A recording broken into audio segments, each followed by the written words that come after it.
This is the Epicka dual voltage global travel steamer. I was sent to review and absolutely love. Super long cord. Gonna reach that outlet, no problem. Even comes with a little cup to help you fill it up right here. It's a portable 2-in-1 handheld steamer and iron with a 15-second rapid heating. Use it vertically to steam hanging clothes. Use it flat to iron on an ironing board. Rotate the sole plate to use vertically or horizontally. It starts heating up pretty much as soon as you plug it in. There's a 15-second heat up so fast, and then this inner part turns orange to kind of warn you that it's getting hot. You can rotate it once it's on. Just be careful, don't touch the sole plate, just the very outside. Once it's hot enough, you'll see the green light and you're ready to go. Use it just like this as an iron, or click it once.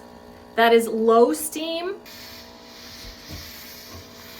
Press it again for higher steam level. Press it again to go back to regular iron mode, no steam. What's more, it's super compact and lightweight, comes with a great carry pouch, works from 100 to 240 volts, so you can take it with you on all of your travels. You'll only need a plug adapter for countries not using a 2-prong outlet. It literally melts the wrinkles away. This thing is amazing if you travel and you're always dealing with wrinkled clothes and all that stress. Add this to your packing list, guys. It is amazing. Horizontal, vertical, hang steam, iron flat on an ironing board, just a must. A must, a must. I love it, and I know you will too.